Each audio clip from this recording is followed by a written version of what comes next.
Hey everyone, welcome to Canucks. My name is RevTrev, and I'm super pumped because I got my friend Clay with me, and we're going to be doing a review and interview about the new 30 for 30 ESPN documentary that came out on the Vancouver Canucks called I'm Just Here for the Riots. Clay, welcome to the channel, my friend. I'm so glad to have you here. How are you doing? Trev, I'm great. I'm great for so many reasons. Number one, we get to collab once again. I think I've had you on my show, or at least Game Over once. But this is neat to be, I watch your streams, sometimes not live, but I'll catch them on replay. But to feel the power of that intro, the music, the bass, the graphics, man, no place I'd rather be right now, right here, right now. Thank you. Thank you.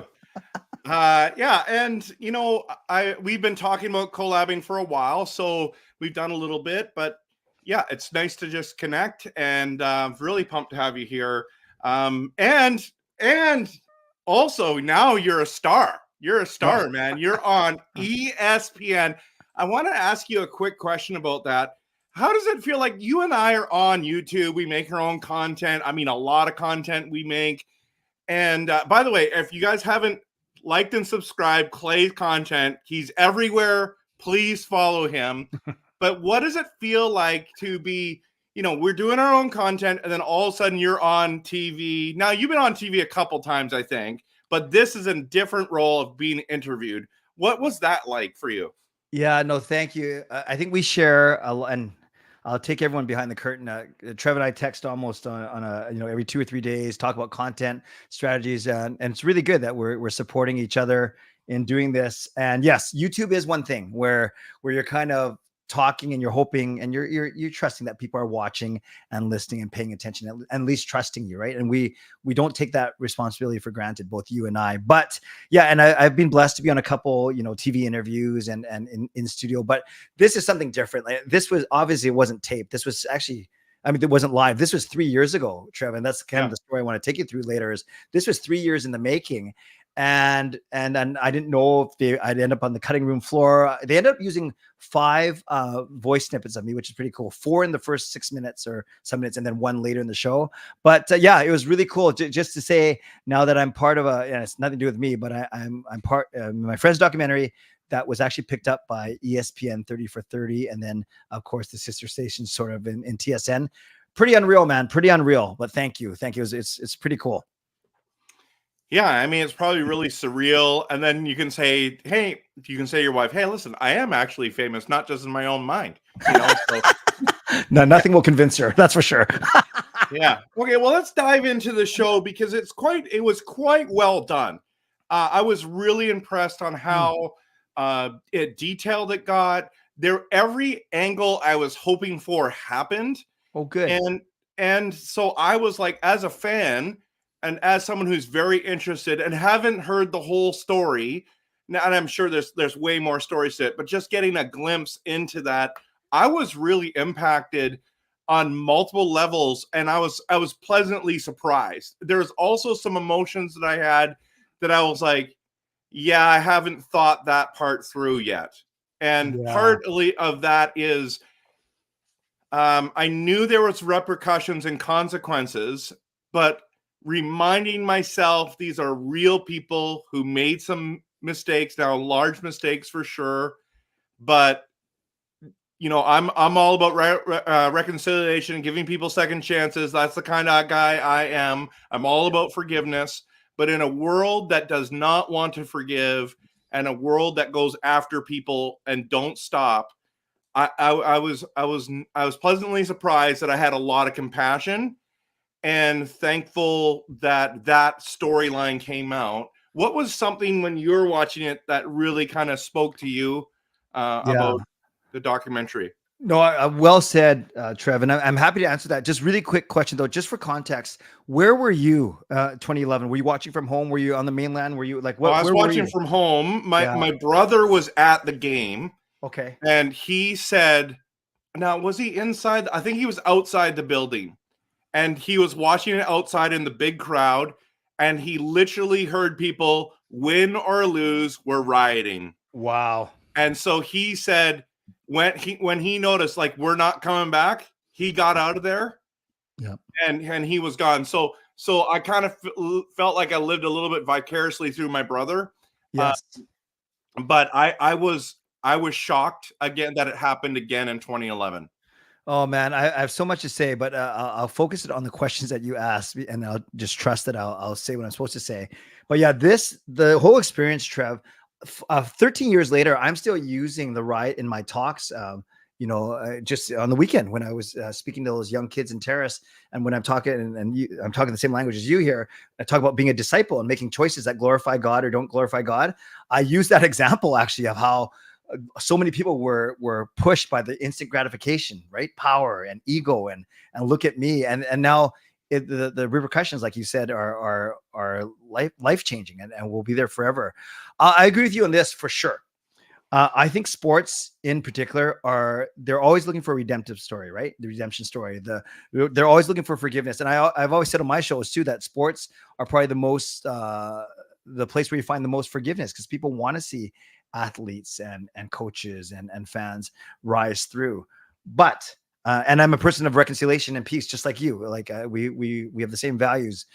But what I liked about the show, Trev, is the filmmakers, Kat and Asia, they didn't tell you how to feel. They didn't say, hey, let's shame all these rioters. I can't believe how they put such a black mark on the city. Nor did they glorify them or put them on a pedestal either and say, oh, they got such a raw deal. It was just a innocent mistake. I think Kat and Asia did a really good job of walking the line and not making that decision for the viewer, but they gave you all the info.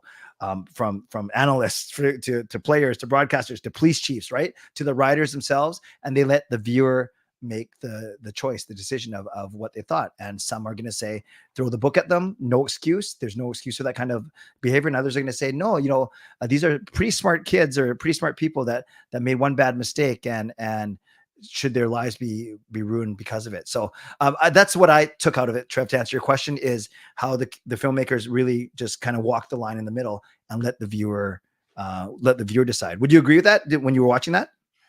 Yeah, because they even threw in the question about, was it the media's fault, which I was shocked at that they went there.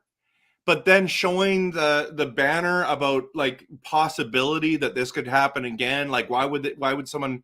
I guess it's because it's people are talking about it, maybe they're hearing things. So I was surprised they put that in there. So yeah, I was surprised at all the angles that they came from. So now that you say it like that, I mean, you said that on your show last night too. Yeah, I've been thinking about it since. You're right. They didn't have a bent. They allowed you to kind of feel what you were going to feel and make your own conclusions. I really appreciated their effort and their professionalism in there. And it's a hard story to cover, right? Yeah. And and I look in your chat, like Dell there says, hate to say it, but the stream perpetuates this embarrassment. And I get that. Like I don't necessarily agree, but I get the fact that some people say, well, why are we bringing this up? Why are we relitigating this 13 years ago? But I think it's a very important story. And I think if we can take from it a learning, and I texted you earlier, and maybe you saw it at the game that you went to too. There's a very heavy police force this year because they're trying to learn their lesson. And who knows, if the Canucks advance to the final, maybe it would have been a lot better. I don't know. Well, yeah, and I think that's the thing, is what kind of lessons have we learned? Because this is probably why, and I understand people are like, why is this bringing back up? We need to move on. I understand that, but history repeats itself very easily. And I think even during COVID, and I don't really love talking about COVID, it exposed that we aren't as mature as we thought. It exposed all the issues that are coming up, that humanity's not as good as they think they are, that technology is not the answer for the human heart and the human condition, and that we're also susceptible to making bad decisions. And we can get caught up in whether it's the mob mentality or the mob itself or the pressure to, for attention, whatever it is, we're not as great. And I think that's something that kind of came out for me as well as a good that's why I wanted to go back to watch that and say, I want to know more about it. Not that I need the gory details. Yeah. But for me, that was things. So like, I understand, Dell, it's like, move on. I mean, Dell, that's awesome, man. And I appreciate that you feel that way, but you're here. So it says that you want, like, either you just love Clay and I that much, or it's a topic that you're interested in as well. So I'm okay with that. I think there's nothing wrong with talking about the past so we don't repeat it. Yeah, and it's just I don't know how you feel, Trev, when you hear, like, when you see the jokes on social media, if Edmonton beats Vancouver, oh, you guys gonna riot. If Nashville's gonna beat Vancouver, oh, you guys gonna riot. And you kind of say, oh, come on, that's 13 years ago. But if you're an outsider and that's what you remember and you're trying to get under a Canucks fan skin, I guess that's the easiest place to go to, isn't it? Yeah. Well, and unfortunately, like, I see in myself, I get triggered by that. Yeah. Because, and this is one of the questions I wanted to bring up. I think we'll jump around here a little bit, but we've been called the worst fan base, the worst fans in the NHL as Canuck fans. And I think part of that is because of these two riots. Doesn't help. Yeah, you're right. You're right. I mean, let's be honest. What other city has rioted once over a hockey game? Right? Now, I think there is another city that has, but not only did we do it once, we did it twice. And so, like, if we're honest, and you and I, like, we see the good in the Canuck fans, like the people that we connect with over and over and over again, like, for me, has blown me away how faithful, how amazing our fan base is. But from an outsider looking in, of course they would think that about us. Yeah. And then Dell's sharp tonight, as always, but I was just going to bring up, and we had the Luke Gazdic comments from the weekend, and I was in Terrace when all this happened, so I didn't know what the furor was about. And then I watched it, and it's funny, quick tangent.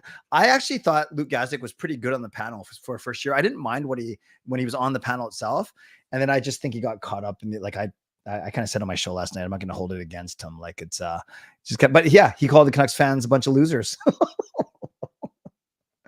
And I think that's, so this is, again, it's perpetual. Like, this is part of it. I made a video about trash talk going too far, right? And what happened to Luke and what we saw during the playoffs, in my opinion, is embarrassing. It's wrong. It's inappropriate.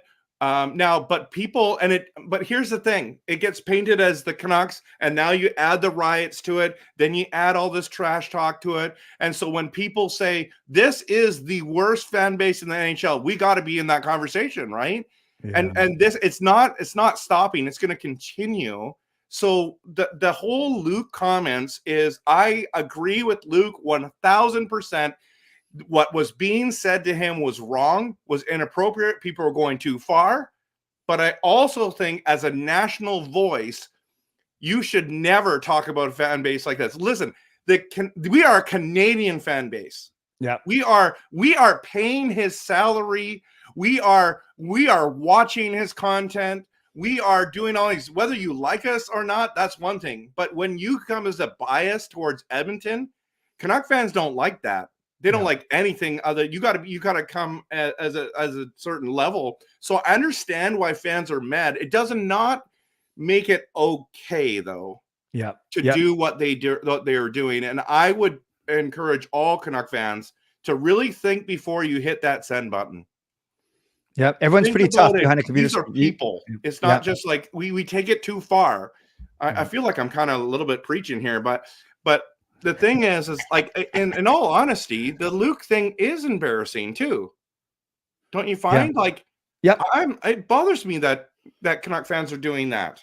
No, both, and it's not just me trying not to offend anyone, which what I've been accused of before. But yeah, no, both sides are wrong. Like, the Canucks fans, it's one, just like, say, okay, grow up, Luke. You don't have to go into threatening his family or threatening him or making fun of him. And at the same time, you're right. All Luke has to do, Trev, is look across at the guy sitting across the desk from him, and Kevin Bieksa, how Bieksa, of course, everyone knows he's a loyal Canuck, and he talks about it quite openly, but never to the detriment of another team or another fan base. And I think that's something that Luke will have to learn, quite frankly.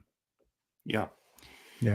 Yeah, but I also think Bieksa is going to, like, totally make fun of him on the next broadcast too about it. Like, he's not going to hold back on that. It's like, so how'd that work out for you?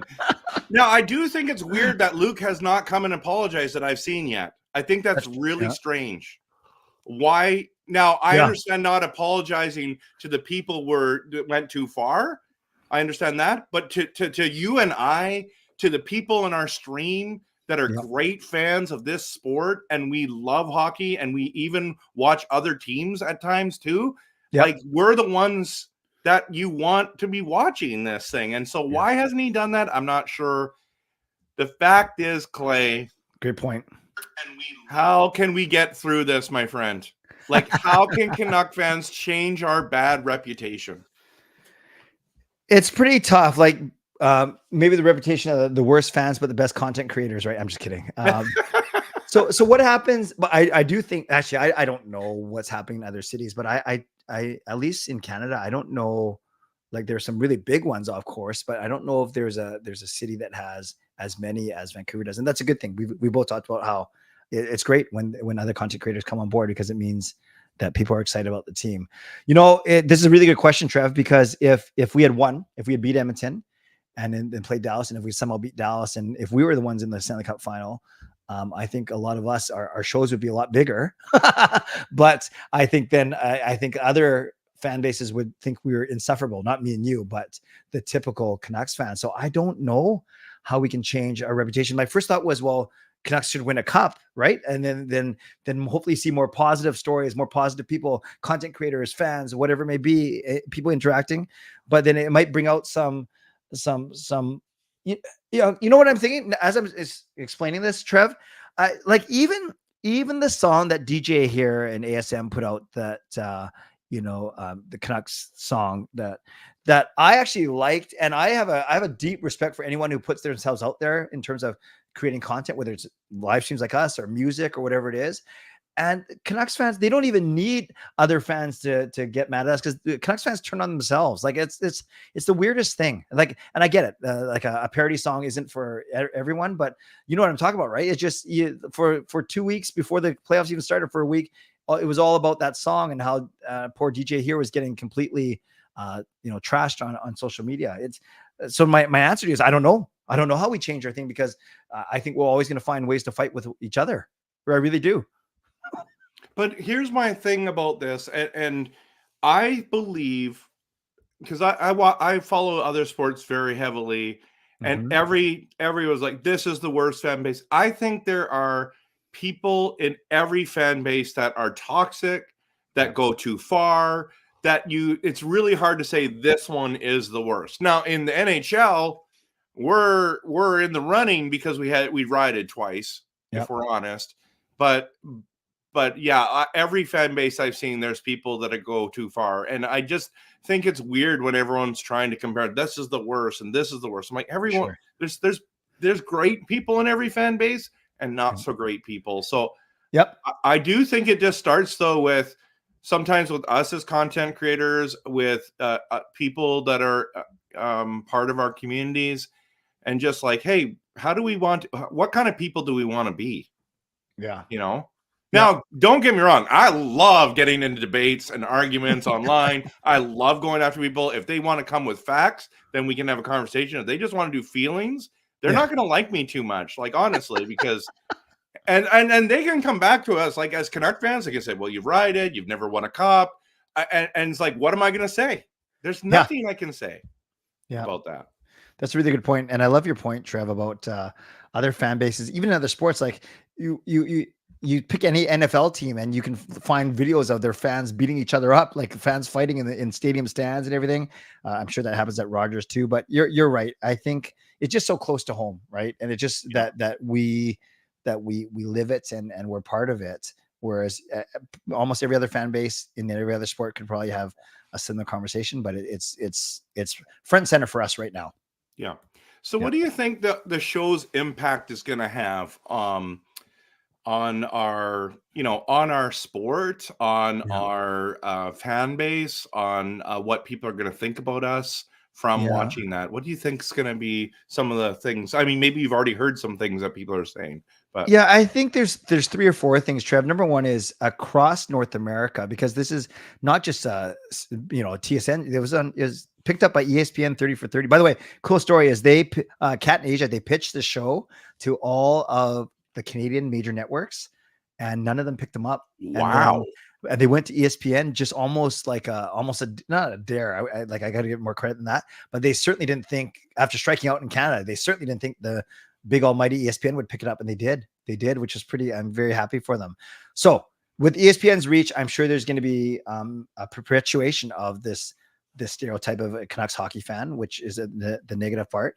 But I would hope that more importantly, it's leading to conversations like this. It's leading to conversations, even a simple thought of, hey, the next time I think of doing something silly or something, maybe not to that extent, if it gives you pause, then maybe that's a positive thing. So yes, there's gonna be negatives, there's gonna be detractors, but I would like to think it's just overall awareness. Like, come on, that was 13 years ago.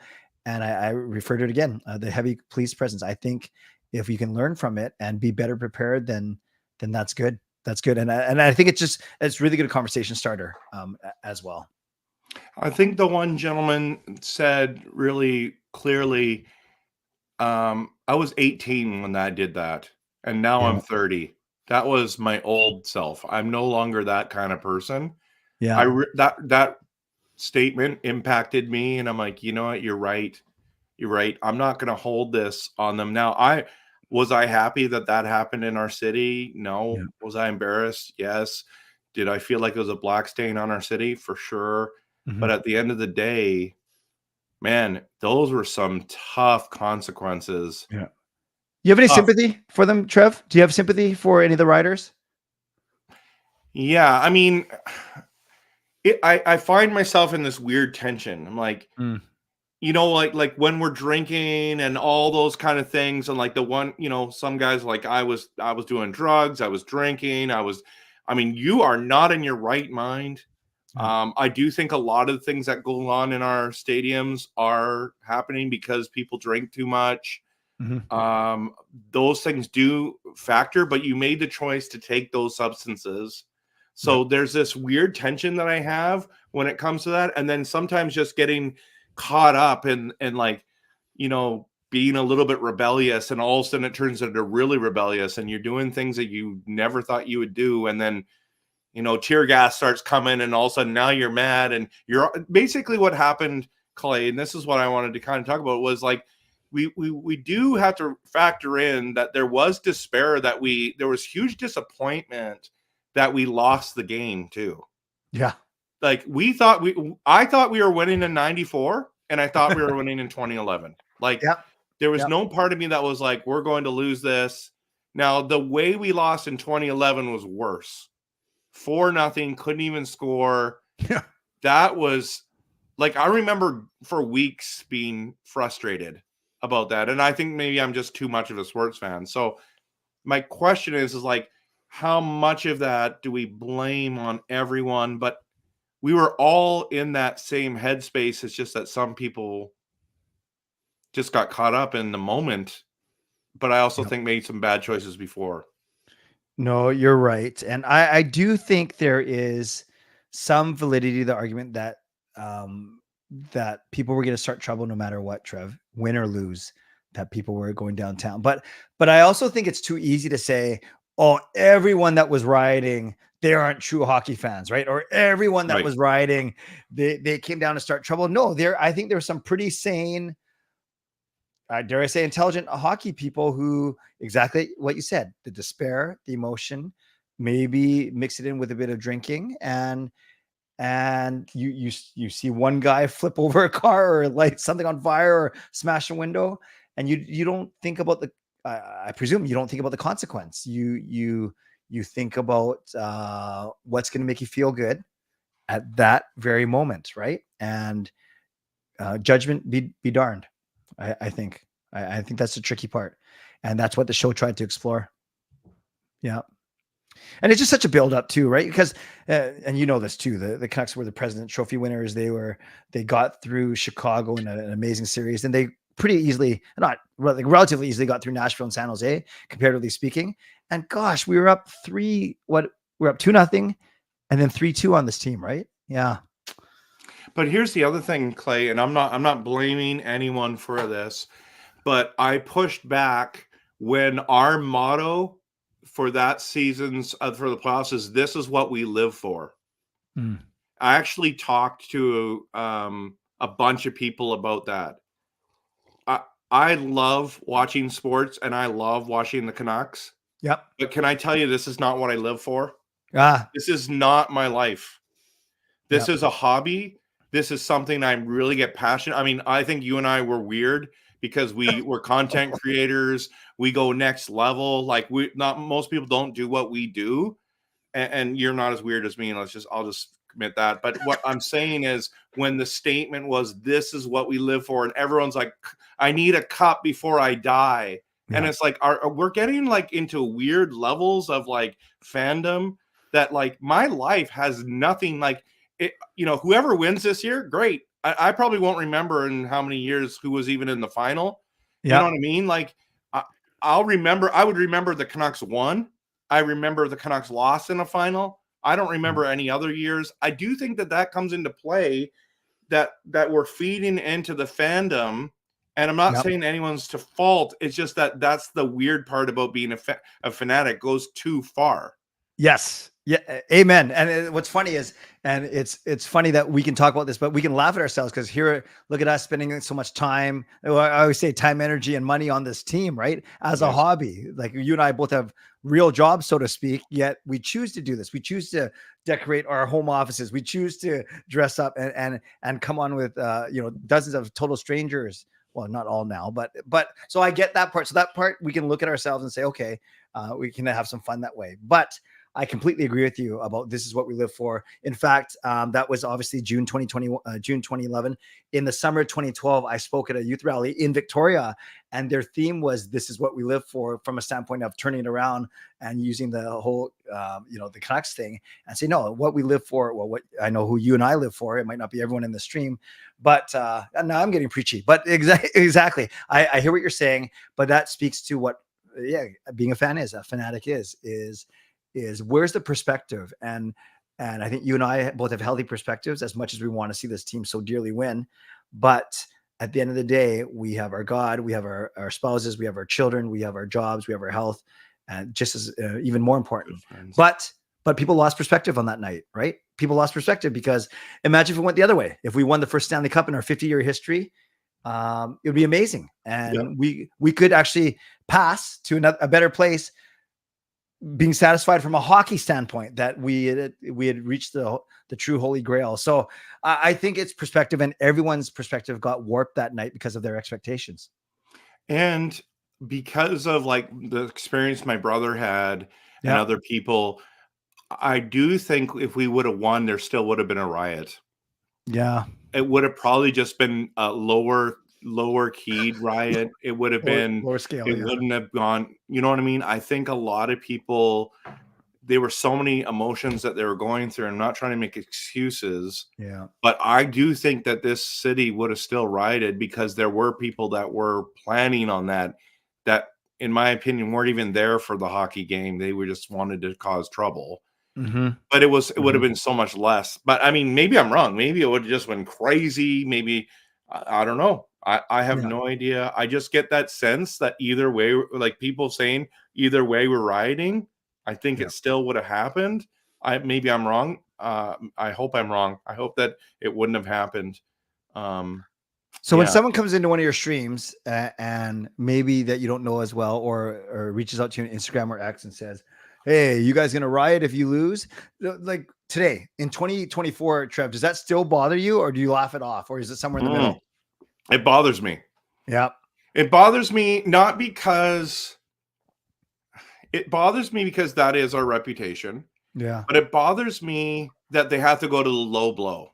That they're honestly trying to get under our skin like that. Like it's the lowest thing you could say to us as well, because you were there, Clay. How come you didn't riot? Right? Yeah. There's lots of people that didn't riot. I had a friend, he got separated from his wife and daughter. He said it was one of the freakiest times of his life. They didn't know where each other were. It was scary. Like it was not just like a bunch of people trying to have fun and drinking and turning over cars. It was scary for a lot of people. And so when I think about it, I think about all those stories too, Yeah. So no, that's fair. Yeah. So I wanted to just talk a little bit about the difference between 1994 and 2011. And this was the conversation about the social media reality and problem. Mhm. So two things about it regarding the show, Clay, and I'm sure you picked up on this, but I would love to hear your take on it. Is in 94 they didn't have the cell phones and then people filming everything. Like they got so much footage. They can I mean, when they're going in and going after certain people, they had a lot of footage on them. 94, I can't remember what the numbers are, and I don't remember if they said it in the show, but like how much footage they got compared to Mm. 94 in there. That was a blessing in the way of being able to prosecute and have consequences for those who went too far. Yeah. But and people are saying, well, social media now also is a negative because what happened is after everyone villainized those people, made their lives honestly like basically a living hell. And it still is going on for some of them. Yeah, that social media reality is a real problem, but it's not going away, Clay. Right? Right. Like Yeah. everyone, like okay, so I don't know if you've seen all the Oilers things, but almost every game, I'm on different social media platforms and I'm seeing Oilers fans fighting, and everyone's filming it instead of trying to break it up. Right? Yes, I've seen some of that for sure. You mean like Oilers fans fighting with themselves, right? Yeah, with Yeah. themselves, right? And Yeah. I'm not saying that they're the worst fan base or anything, but what I'm saying is like that's happening too. Yeah. Right? Yeah. And we're still in that. Here we are in 2024, and it's like, hey, what can I need to film this. I need more views and clicks. And the social media reality, it's a reality now. It's also a major problem. And so I'm a little like that kind of came out in the show that I was like sitting there going, wow, Yeah. I need to reconsider what I would film and what I wouldn't. Yeah. The social media dilemma overall is crazy, Trev, because you know that we older people like us, we go to the internet for information, and young people go to the internet for relationship now and friendship. And we see that in our church work, we see that in our kids, and it's a completely different world. I'll say one thing that's outside of the social media thing. The expectations too in 94, the Rangers were the President's Trophy winners, 112 points. Canucks only had 85. Can you imagine making the playoff? Granted, they didn't have the loser point back then, but yeah, we made the playoffs. We came in second in our division with 85 points. So, Yeah, they were good. The Rangers were stacked. yeah, and as people were saying in the chat, they loaded up too. So the expectation that we lost to them 3-2, right? One Lafayette post away from tying it. That's, I think, a lot better than people thought. Whereas in 2011, as we both outlined, we were the President's Trophy winner, so we were the favorites, and that's why that loss was so stinging. And I think people just didn't know how to handle it. And you're right. And the bottom line is, everyone has a cell phone now. And back, yeah, 2011, 13 years ago, it still wasn't like Instagram wasn't as prominent. It was basically Facebook, right? And then now with, can you imagine with TikTok and Snapchat and everything that's even more instant, just how much worse it would be. Yeah, back then it was just starting. Facebook and Instagram and stuff were just starting. And I know that you're a season ticket holder. Yep. And you see a lot of things at games. And, I've seen a lot of things going to games over the years, going to NFL games, going to Major League Baseball games, going to NBA games, all that stuff. But in game 5, I was there between Edmonton. We won with 30 seconds left. It was awesome. But during the game, Canucks and Oilers fans got in a fight. People got kicked out of their seats. Close to you? In the lower section, in the other corner of us. So Oilers and Canucks fans were getting removed, which I always think, man, how much money do you spend? And now you can't watch a game. You didn't get, you know what I mean? You get so, and then I saw fans in the fan base when we were walking by, full on fight. And we thought it was Oilers versus Canucks, and it turned into like Canucks versus Canucks. Oh man. It was crazy. And I'm sitting there going, and everyone's filming and everyone's watching, and it's hard to watch, and I get caught up in it too, because like I watch I watch hockeyfights.com. I follow those guys. I love that shit. That's one of my favorite channels. I miss those old days on the ice. Like I miss Gino, I miss Brashear, I miss, you know, Probert and Ty Domi and all that stuff. I mean, I like Rempe a lot. So I'm not saying I'm perfect in this area. Yeah. But the social media thing has ramped everything up. It's the same thing that's going on, Clay. It's just that now we have more access and now it's more intense. Yes. Yep. You know? More intense, more access, and even fewer ramifications. Everyone feels a little bit tougher behind a keyboard, right? Okay. So I want to ask you a little bit more about the interview process. Okay. Sure. Then I'm gonna go into. I want to get into the chat, and thank you for jumping in and saying some people saying I haven't been really looking at the chat much because I just really want to.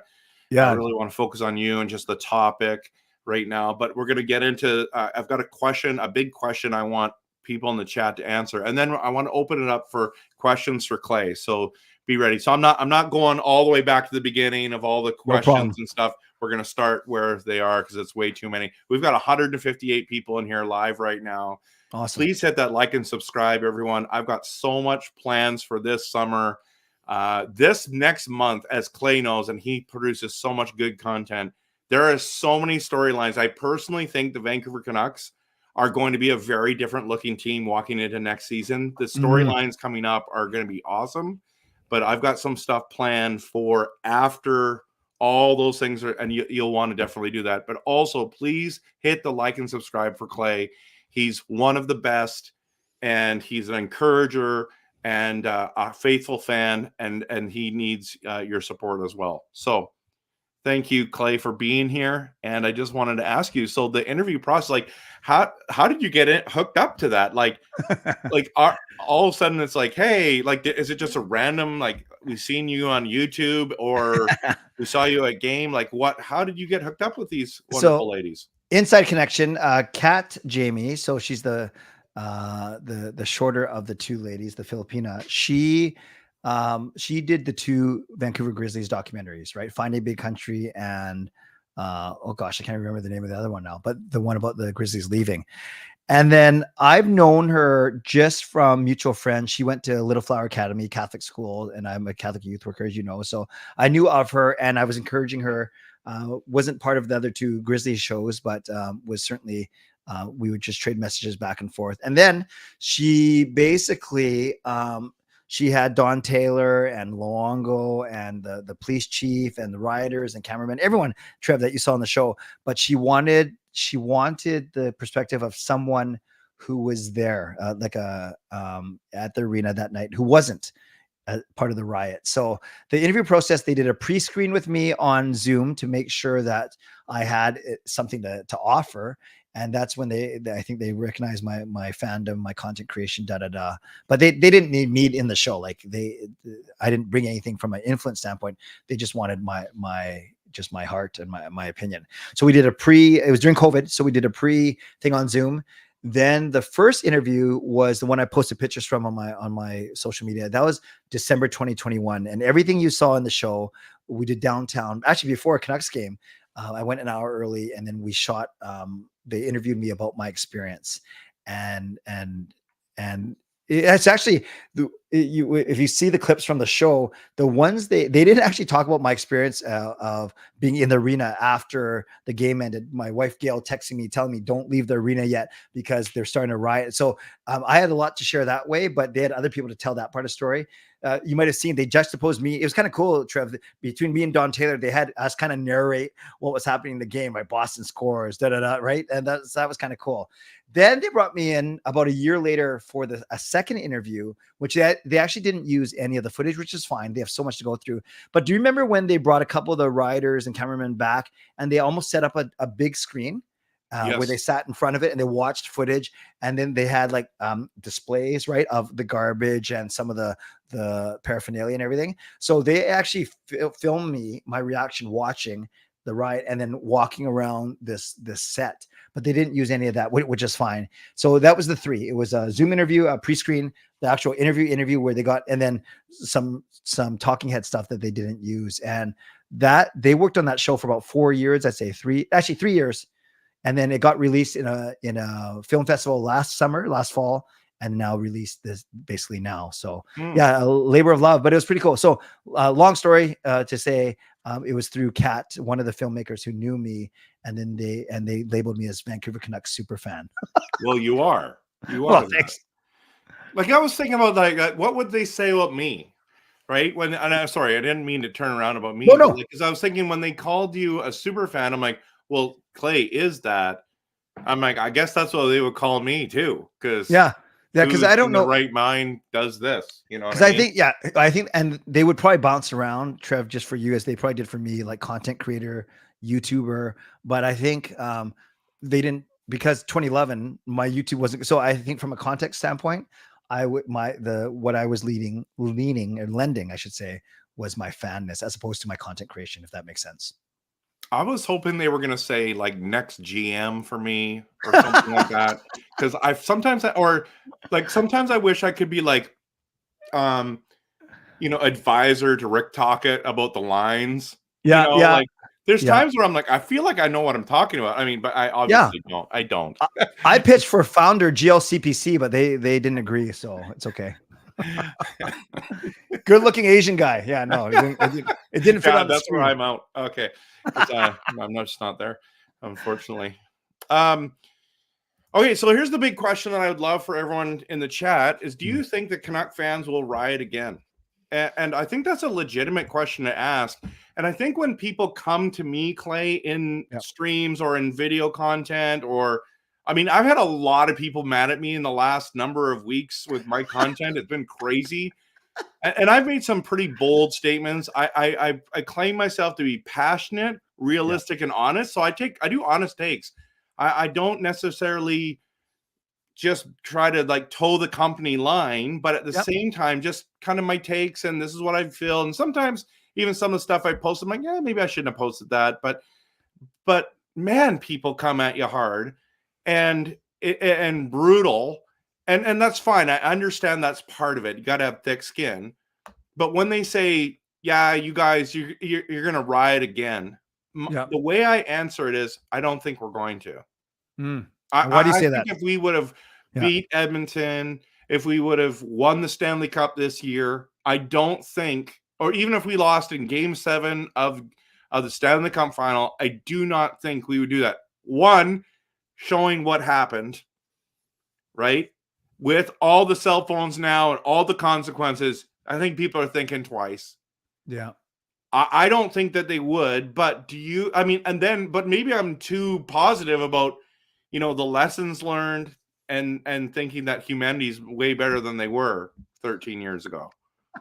I would agree with you. And it's a combination of the three reasons. I do believe that I have faith in humanity, and I think they've learned the lesson. B, I think part and parcel of that is the prevalence even now of more cell phones, more camera phones, and even more opportunities to share, like we talked about, Snapchat, TikTok, and stuff that wasn't prevalent 13 years ago. And number three, and I've said it 3 times now, a stronger police presence that I noticed downtown. So those 3 reasons, learning, social media, even worse now or crazier, and then the police presence. I'd like to think that there wasn't going to be a riot this year. Yeah.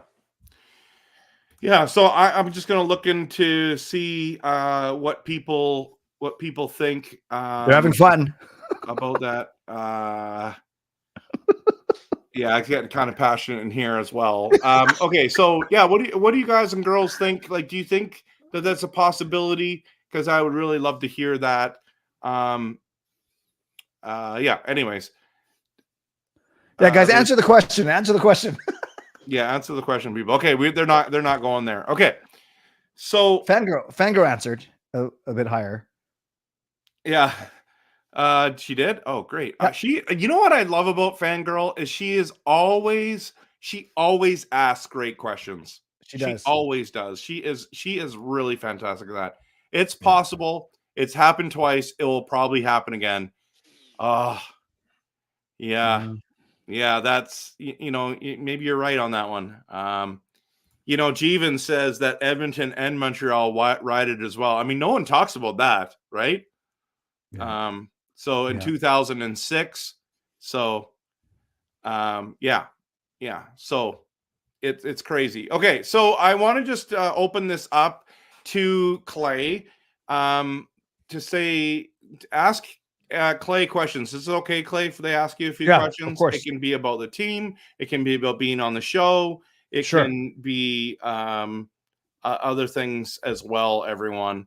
But I want to say, Clay, from like you and from you to me, I just want to thank you for being so encouraging and so inviting to, and you promoted my stuff when you didn't have to. So I wanted to say thanks. I wanted to take, that's one of the reasons why I wanted to bring you on here, because a lot of people want to be competitive, or, this is mine or whatever. And you've been very successful. But you're actually, I knew when I met you live that you were going to be the same person that I saw on TV or on YouTube and all that stuff. I knew that you were going to be the same guy, and you're encouraging, you're friendly, you truly care. So I wanted to just say thanks. And you didn't have to do any of those things. And I do agree with you that if we lived closer, we'd probably hang out a whole bunch more. And I do appreciate the interaction that we have. So thank you so much for being awesome, and for even promoting some of my stuff when you didn't have to, and inviting me to be on things. I really personally am thankful and grateful for you. Well, Trev, thank you. You are most welcome. And I know you're the real deal because I've heard you say nice things about me when I'm not sitting in front of you on your show. So I know you're not just saying this because I'm here. So I really appreciate you that way, whether it's, yeah. And I've seen, and I've heard you promote my stuff as well, defend me against a particular viewer, which is fine. And then, and I think it's great. I think it's, and I've always, and you and I have talked many times when I've always said, there's always room for more content creation. It just means that the fan base is growing and interest is growing. So I love to be partners as opposed to competitors. Is awesome. Because we gotta lift each other up, man. That's the whole theme of today's show, is we got to lift each other up. Yeah, for sure. Yeah. So here's a question for you. How long did you stay in the arena during the riot? Yeah, about an hour. So the game ended. So you're in shock, right? You're watching the fans, they shake hands, and then the Canucks wave their sticks and then go off the ice because obviously Boston's there to receive their trophies. Gary Bettman gets booed out of the building, which is pretty funny. And then we moved all the way down from my cheap upper bowl seats down to down below. And yeah, truly, that's when Trev Gill and my friends were texting me and saying, "Hey, there's stuff going on outside. Be careful when you leave." So I was in the arena for a full hour, watching the festivities after the game. Awesome. Yeah. Thanks, Fangirl, for asking that question. Personalized asked, where did you get your shirt from? And love the cross on it, by the way. Oh, thank you. Yeah, this is I think I got it online. Actually, I bought it at a conference like 10 years ago. Then I wore it so much, it was getting all faded. So this is actually a replacement that someone got me. It's, I think the label is God Swag or something. And yeah, this is the shirt that I wear whenever I'm speaking to young people or at conferences. And when I'm with someone like Trev, because of course he knows I'm a Canucks fan, but I also feel very blessed to be on here tonight and to call Trev a friend. So that's why I'm wearing it tonight. Thank you. Awesome. Thanks, Personalized. So Clay, I have a quick question for you. How long have you been making content for? 2007, I started my YouTube channel. So almost 20 years ago.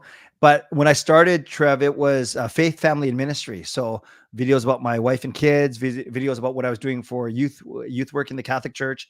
And then it was 2010 when I did daily vlogs for the Winter Olympics.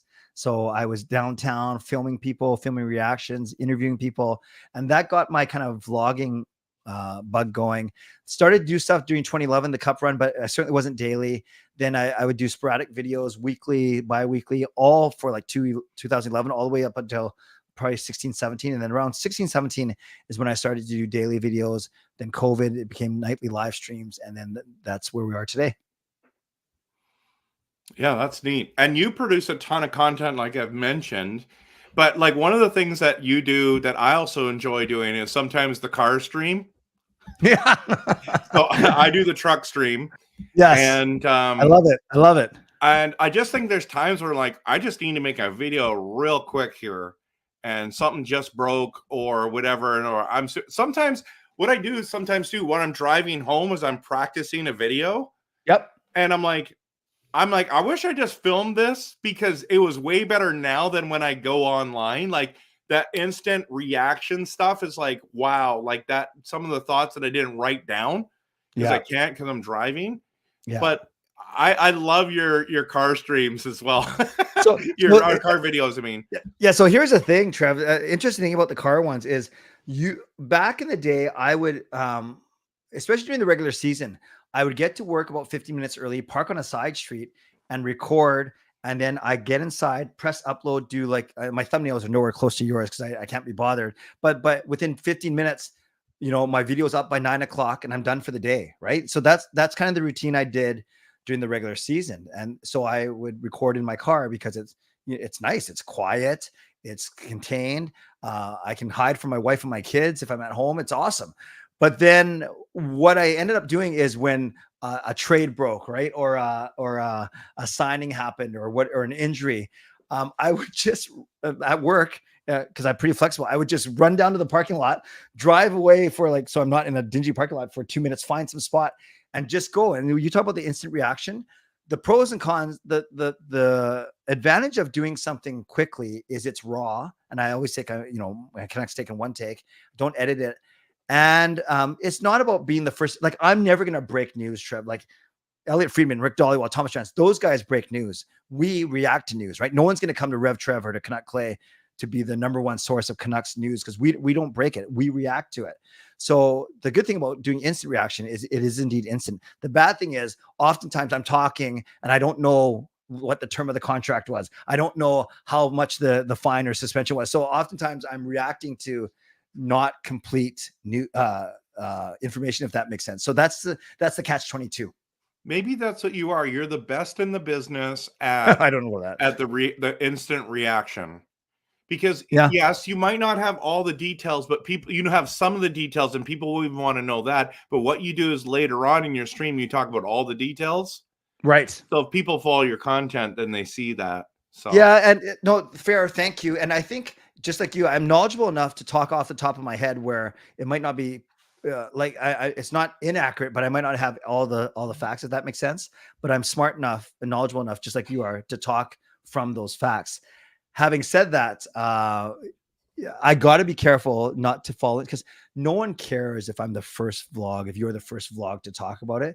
They care more about content, like the quality of it. So for me, it's not running down to my car to be the first to vlog about it, although it's nice. I'd rather be more accurate and take the time to do a more thorough video. But I'm never going to be the type that does graphics and does transitions. My shtick is the whole one take wonder kind of thing. Yeah, because you don't want to waste your life like I do. No, okay, so anyways, sad but true. Okay, so that's a really important piece. I think that's great. I'm glad you shared that. That's interesting. Fangirl said that she met you a year ago in person when we had a trip to the Lower Mainland, and Clay, that you're awesome as you are online. That's pretty cool. Gary said, love your media content. And I'm not just saying that because Kemp is a bro in faith.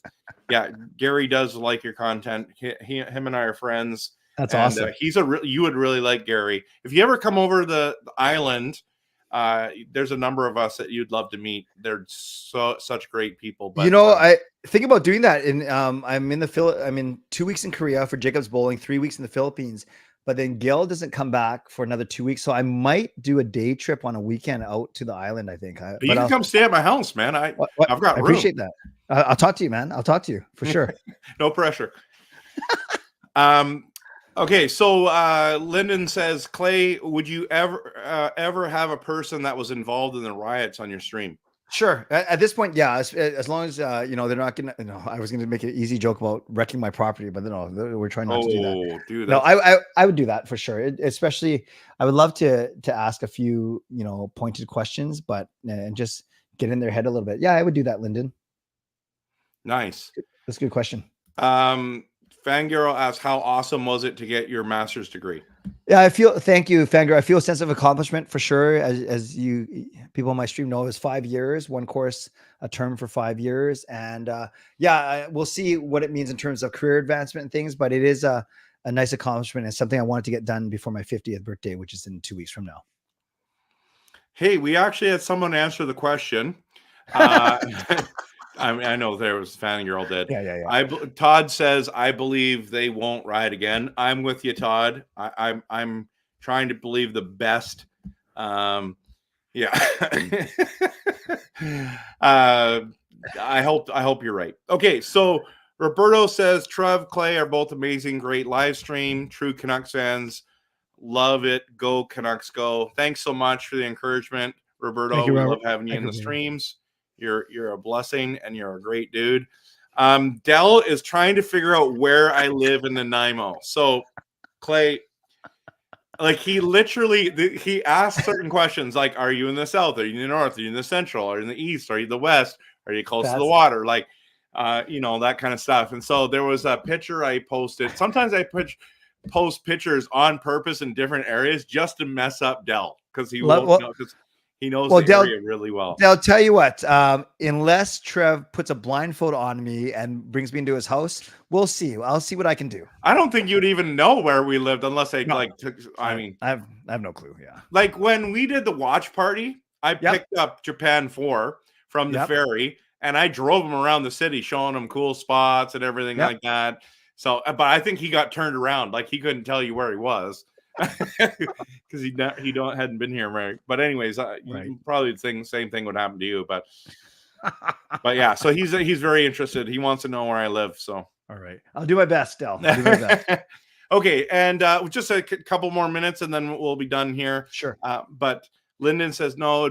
Would be like pros and cons of their experience as a Canucks fan and what their repercussions were. Well, they did get into that actually on the stream. Like some people had 100 days and it sounded like all of them got one charge of participating in a riot, but one guy, do you remember the guy who talked about having a criminal record at 18 is not cool? Man, having a criminal record, that changes your life, your life. So that's hard.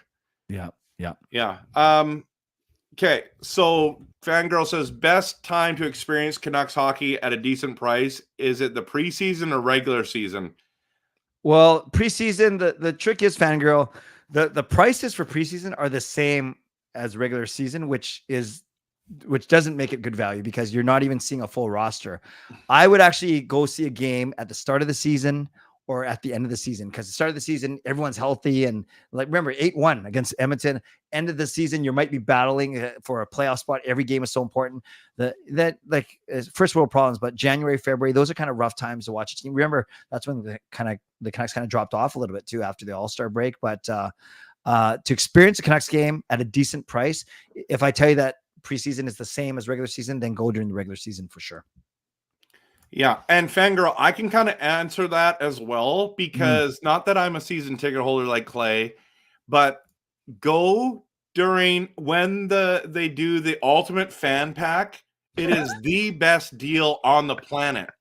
You get 2 tickets, either lowers or uppers, depending on how much you want to spend. I always say go lowers, just because if you're coming down from that far, just get the best experience for that one time. You get a jersey for free and you get popcorn, and it's basically for the price of what the tickets would cost you. So I think that's the best deal by far, hands down. And there's great games. Like I went to the Tampa Bay game. It's like, are you kidding me right now? And so I would really, really encourage you to consider that. And you gotta move quickly when they come on. You literally got to buy it. And even if you can't afford it at the moment, you can pay it off later. I'm just joking. That's bad advice. But really, that is the best bang for your buck. And there's some great, great games that you can go to. I felt like I went to one of the best ones that we could go to. So, yeah, I don't know. And I mean, I got blessed, and I got an opportunity to go to the playoff games too. So that was super fun. It was pricey, but it was fun. But you saw an amazing game. That game was unreal. Game 5 was well. Here's the side story. Do you know this story about the No. ferry? No. What? Okay. No, I knew that you were trying to rush back to catch the Hulu. I knew that. Yeah. So Yeah. my friend Carl and I, who went to the game together, when he messaged me the day before and says, "Hey, you want to come to the game? I'm having a hard time moving these tickets. I'm instead of just lowering the price, I'd just rather go. Would you go with me?" Within 3 seconds, I said yes. Okay. I said to him, if we're going to go, we need to book the ferry right away. And he goes, "No, they never fill up." And I was thinking, yes, are you kidding me right now? So it filled up, and it's the last one that we need. It's not that we can get there anytime during the day, whatever, right? It's the last one we need. We couldn't get seats. Okay. So we ended up that day, the day of, there was a couple seats that came available. Everything was sold out. Couple seats. We just bought whatever we could get, even if they were expensive coming back. We're like, it's better than having a hotel room. Okay. Long story to say, they normally at that night, they said they will go 2 overtimes for people. Yeah. And the weather was so bad that they said tonight we are leaving at 11 no matter what happens in the game. So when it's tied, I'm looking at Carl going, I guess we're going to have to find what do you think's going to happen? No, he goes, what do you think's going to happen? I'm like, we're scoring in regulation, brother. Yeah. I said that to him, and he's like, I don't think so. I think we got to find a place to stay tonight. And 30 seconds to go. My favorite man, JT Miller. Yeah. So everyone that was on that ferry cheered even louder when that happened. So, and didn't you think after witnessing that and catching your ferry that we were going to win one of the next 2 games? Honestly. 100%. Yeah. And we laid an egg in game 6, but we're not here to relitigate that. Yeah. And in game 7 too, right? Yeah. Really. Pretty much. Okay. Yep. So we need to shut this down. We've been going for an hour and 2 minutes. I don't want to take too much more of your time here, Clay. I really appreciate you being on here and being transparent about this interview that you were in, being a part of this documentary. I think that's really special and cool. Even if you weren't on the show, I would still have had you on because I just love connecting with you. But it makes it even more neat to jump on that. Thank you for being willing to be here. And you're one of my favorites by far. I really appreciate your content, but I really appreciate you as a Canuck fan and as a human being even more. Well, same to you, Trev. I really like your community. I know we have some mutuals, but certainly a lot of people that I don't recognize from my show. So I think it's awesome. It's awesome what you're building. And for those of you that are loyal Kempner Canucks watchers, continue to support Trev. He's doing some great work, very creative, and obviously very passionate about this team that we so dearly love. And Trevor has never ever been in a riot, so that's another reason why you should support him. All right, I'm going to hit the outro video, everyone. Thanks so much for being here, and hope you have a great day. If you have not gone and seen the review, the show yet, please check it out. I believe it's being shown again this weekend a couple times. TSN. Yep. On TSN, and so, or you can get it on ESPN Plus as well right away. But yeah, check it out. Excellent show, very interesting, and so. And like we always say, right, Clay? We always say, go Canucks, go, right? Go. Of course.